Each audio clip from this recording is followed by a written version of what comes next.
vidéo, on est actuellement dans la chambre, donc ça s'annonce boulot. La dernière vidéo que j'ai faite, c'est une vidéo FAQ avec les questions que vous m'avez posées. Aujourd'hui, on se retrouve pour la vidéo du planning de concours de décembre. Je vais faire la vidéo pour le planning d'avril. Peut-être que je vais la poster juste après, je sais pas, pour que vous puissiez prendre un peu d'avance et choisir la méthode de concours que vous allez choisir. Je pense que je vais faire ça. Au lieu de la poster vers mars et tout, je vais la poster directement. Comme ça, vous voyez quel planning peut vous intéresser. Étant donné que j'ai pas utilisé le même planning lors des deux concours. Vous allez comprendre ça avec les vidéos. Donc, c'est parti! J'ai fait une fiche comme d'habitude pour qu'on soit cadré en fait. Petit aparté, j'ai changé de coiffure. Je me suis fait une petite coiffure protectrice parce que c'est bientôt la rentrée. Et voilà quoi en fait. Enfin, ce sera déjà la rentrée quand je vais poster cette vidéo. Mais voilà. Bref, du coup, il s'agirait de vous montrer un petit peu parce que j'ai fait une belle longueur. Donc, je sais pas si on va tout voir, mais vous allez voir.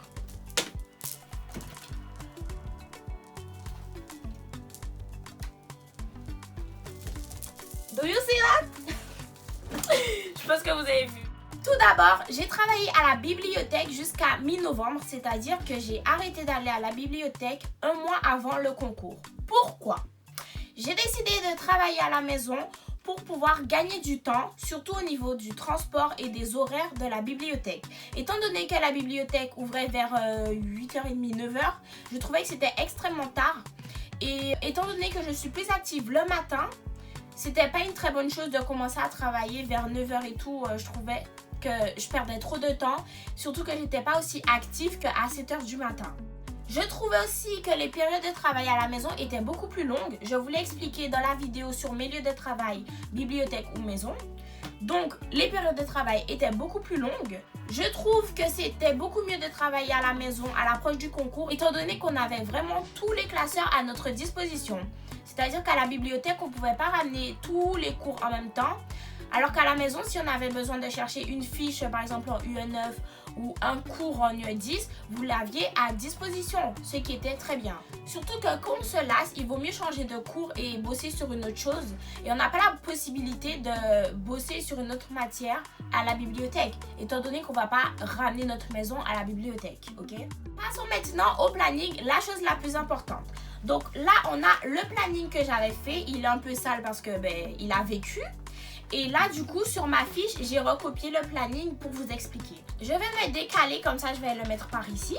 Donc, je me réveillais à 7h du matin. Et à 8h du matin, je commençais à travailler. C'est-à-dire que je prenais environ 1 heure pour manger, me préparer et tout. Donc voilà, normal, tranquillement. Et je commençais à travailler à 8h. Et de 8h à 10h, je faisais l'UE10.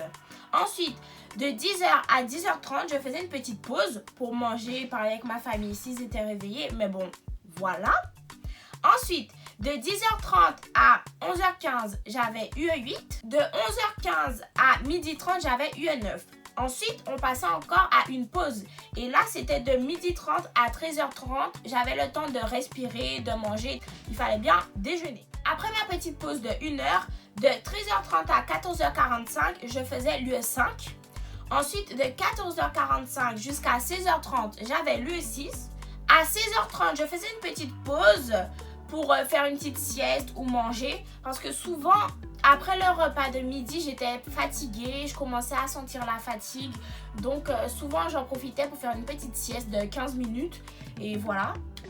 Passons maintenant aux horaires de soirée. C'est-à-dire que de 17h15 à 18h15, j'avais UE7. Puis de 18h15 jusqu'à 19h15, je faisais de l'UE14. Il me fallait encore une petite pause et là, je profitais pour manger. C'est-à-dire que j'essayais de manger vers 19h, 20h, grand maximum, pour pouvoir travailler le soir. Parce qu'après, j'allais être trop fatiguée. Donc, je préférais manger tôt. Et du coup, à 19h15, je commençais déjà à manger. Et pour finir, on avait de 20h à 21h30 l'UE4. Ensuite, j'avais une petite période de travail de 21h30 à 23h pour les annales qui étaient obligatoires pour moi. Franchement, il fallait tout le temps faire des annales. Et dans cette tranche, je devais vraiment faire des annales et des QCM. Et aussi, j'en profitais pour faire les ED de la fac. Là, je vais donc vous expliquer qu'est-ce que je faisais lors de l'UE5, l'UE6, etc. Comment je révisais et qu'est-ce que je révisais. Donc, dans la journée, j'avais 8 matières. Ça me permettait de varier les cours, de moins m'ennuyer pendant les matières parce que souvent quand on bosse une matière pendant au moins 4-5 heures, on commence à se lasser. Du moins, moi, je me lassais facilement. Étant donné que lorsque je travaille, j'essaye d'être hyper concentrée et au bout d'un moment, le cerveau, il en peut plus. Donc, ça me permettait d'être aussi plus productive parce que je voyais beaucoup plus de choses dans la journée. Et c'était très intéressant de changer de matière et parfois, on pouvait corréler certaines matières entre elles. Ou du moins, on pouvait voir un peu les mêmes matières, genre les matières à calcul par exemple. J'avais de l'UE9. Après, j'avais une petite pause et je faisais l'UE5 qui était mathématiques. Du coup, je savais qu'en UE9 physique, il y avait des calculs. Du coup, mon esprit restait en mode calcul et tout. Donc voilà.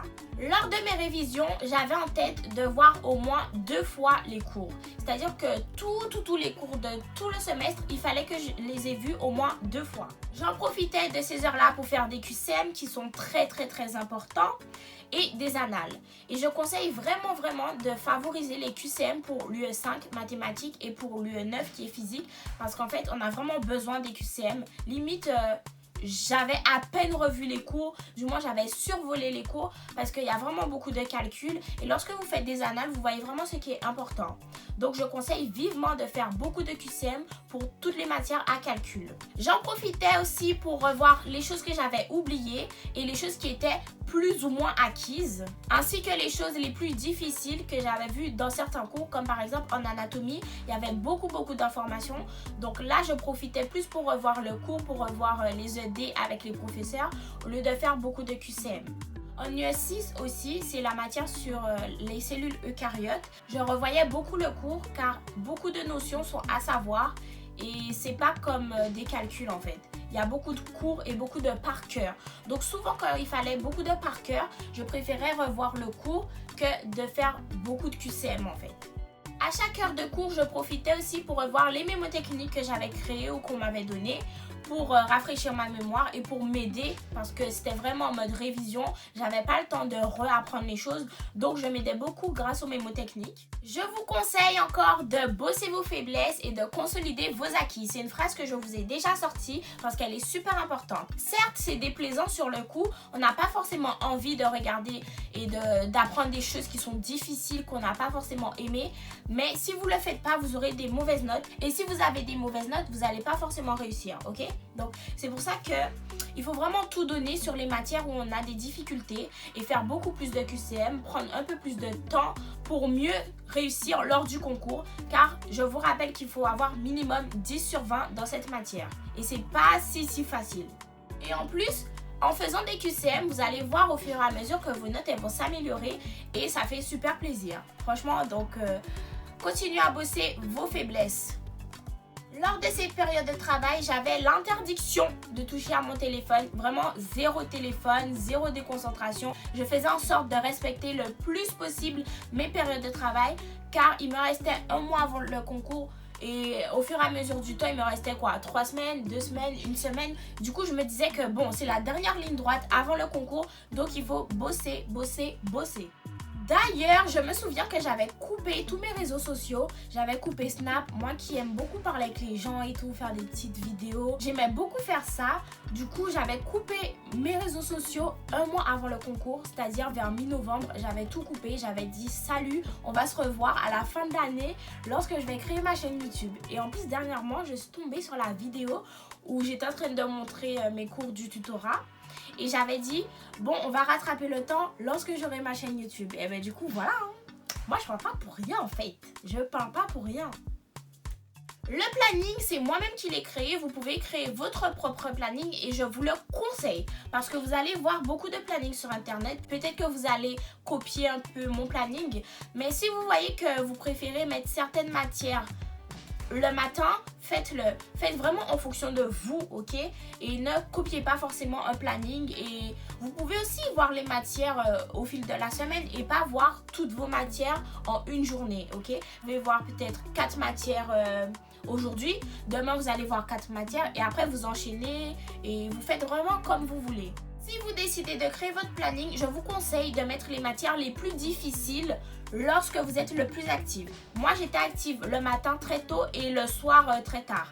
Donc, je préférais mettre des matières assez difficiles le matin, vraiment le matin parce que je suis très active, et peut-être une matière vers la soirée, mais pas plus, parce que souvent on a tellement révisé qu'on est fatigué et qu'on a la flemme en fait. Donc c'est pour ça que vous pouvez mettre des matières un peu plus calmes comme l'UE4, surtout que l'UE4 elle comptait pas pour la filière de médecine, donc je l'avais mise à la fin. Et le dernier conseil que je peux vous donner, c'est de varier entre matières difficiles et matières faciles si vous le souhaitez. Soit vous vous dites le matin je fais que des choses difficiles, l'après-midi que des choses moyennes, faciles. Soit vous décidez de faire une matière difficile, une matière facile, une pause, une matière... Voilà, vous avez compris. Voilà, c'est tout pour moi. J'espère que vous avez aimé la vidéo. Si c'est le cas, n'oubliez pas de liker, de vous abonner, d'activer la cloche de notification et surtout de commenter si vous avez des idées de vidéos ou autres. À la prochaine. Bisous mes petits poussins.